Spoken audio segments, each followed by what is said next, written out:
This is not how you prepare for a 6-hour endurance race. This weekend, I'm racing the 6-hour endurance race at Monza on LMU with a team called Iron Trident. To prepare, I planned a 60-minute test race. As you're going to see, it didn't go to plan. I spun the car, damaged it, forgot to put fuel in, and then my PC crashed. So I thought I'll reset, go again, and what you're going to see is endurance racing for you.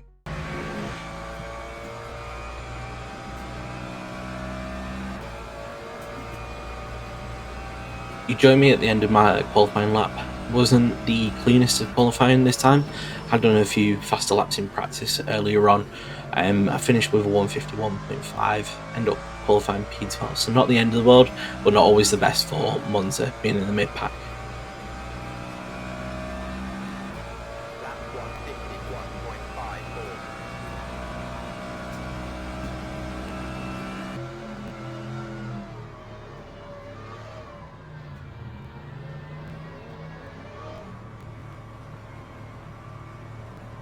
Now time for the start. You know it's always going to be chaos coming into turn 1 at Monza. So many cars, 38 I think it was in total, 15 hypercars and 23 GT3s.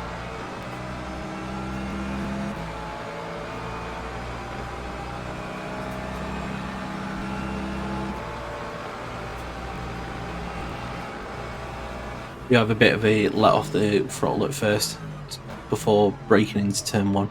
Always a bit difficult when you're surrounded by other cars. I was just waiting for someone to go flying around the outside or inside, but actually it was quite clean for once.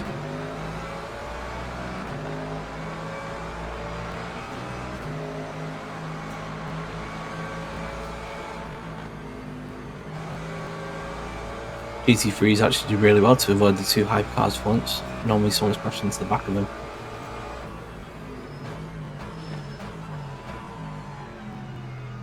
Second chicane again was quite clean from everyone, quite happy with that. P7 after the first few corners, take that for the first lap.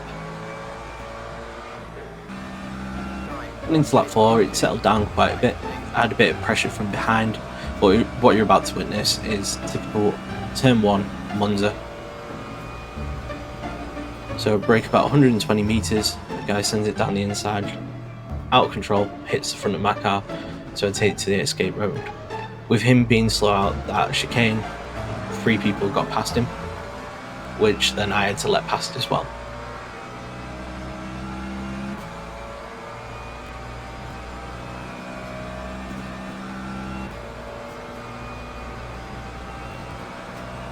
We did come under threat from the McLaren behind, but luckily we gave each other space, managed to just stay ahead.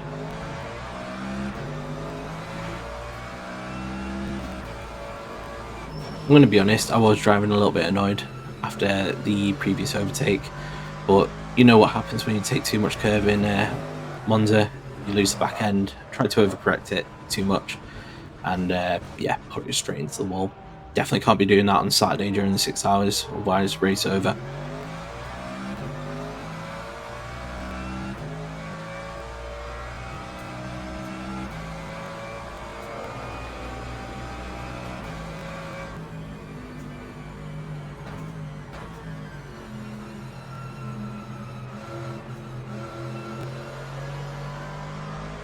At this point, I'm trying to keep out of everyone's way and just make it back to the pits.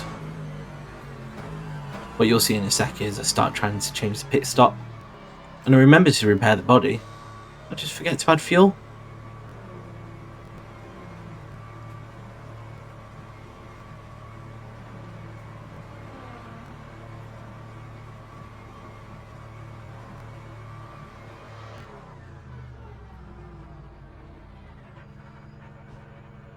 This was the moment I realised I could get to the end without having to make a pit stop, with repairing the damage and adding fuel. But I was too late.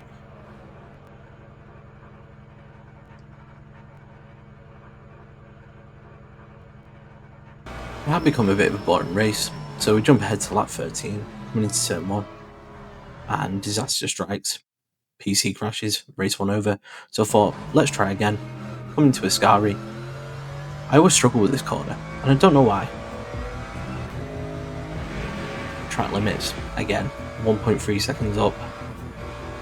Let's say it wasn't the best qualifying.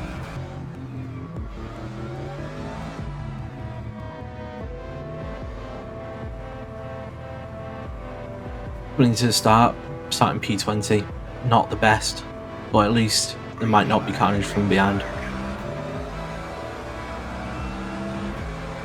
Been quite happy with both my starts at Monza. Got some good launches from the lights.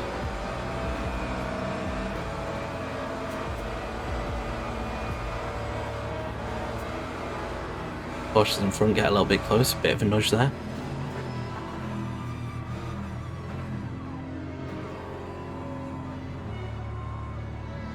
A very clean first chicane.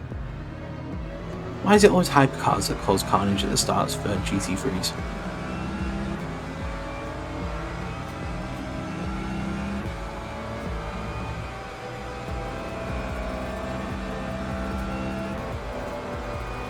Went into the next chicane, I thought, oh, he's going to be a bit hesitant, so I thought I'd send it down the inside, brake as late as possible. Luckily, he gave me the room, and I managed to get past and get through safely. This next clip, I need to send my apologies to the guy in front. I hate when people dive bomb me, but I'd seen him braking quite early, so I dive bombed him. Luckily, he gave me the space, and I want to say thank you for that.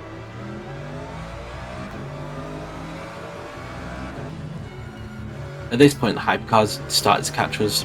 I think some of them need to learn how to pass. Just watch.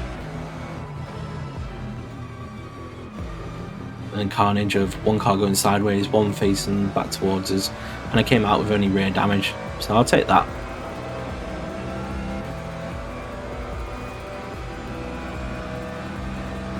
But we jump ahead to lap 18, so to close the gap to the guy in front, being behind him for about 4 or 5 laps, had a couple of looks, but hadn't managed to make it past yet.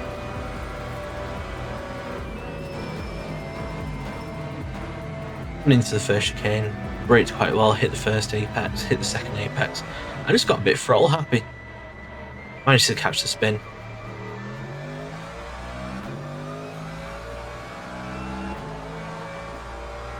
The spin hadn't cost me too much, only one place. The guy in front of him was a back marker, so not too bad. Later on in the lap, little did I know that would be the last corner that I'd take. Went down the back straight in a slipstream. Just watch.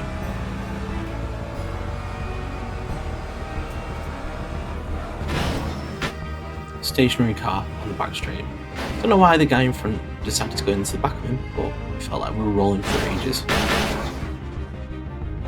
And let's watch that with an off-board shot now. Let's see how many times we actually roll.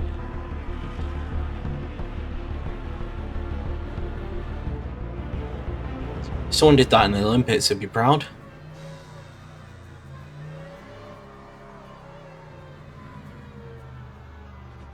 Now, I actually managed to get the car back to the pits, but do you remember last time where I remembered to repair the body but forgot the fuel? This time, it was the other way around. I forgot to repair the body, but put fuel in, and then for some reason, it decided to put a wet front tyre on. At this point, I thought it was best to just retire the car. Monza literally threw everything at us today. Chaos, crashes, and mistakes, but during those 2 races, I learned a lot. Especially that you can have a clean turn 1 on lap 1, and it happened twice. For the endurance race on Saturday, I'll need to be more observant of others, cut out those small mistakes, and maybe even swap cars. McLaren seems to be dominating around there at the moment, so maybe that's something that we need to look into, because everyone's using it. Maybe they know something that we don't. Personally, I'll be looking at my telemetry as well. Thought I was braking late enough, maybe not. But I'll be using Coach Dave Deltas for that. It's a great tool. I've been using it since the start of my journey back in November, and it's great to see where the pros brake and try and copy them, but I'm not quite there yet. But if you want to follow my journey further, please like, subscribe, comment, and join us on Saturday where I'll be live streaming the 6-hour race. Let's see if we can survive the 6 hours of Monza.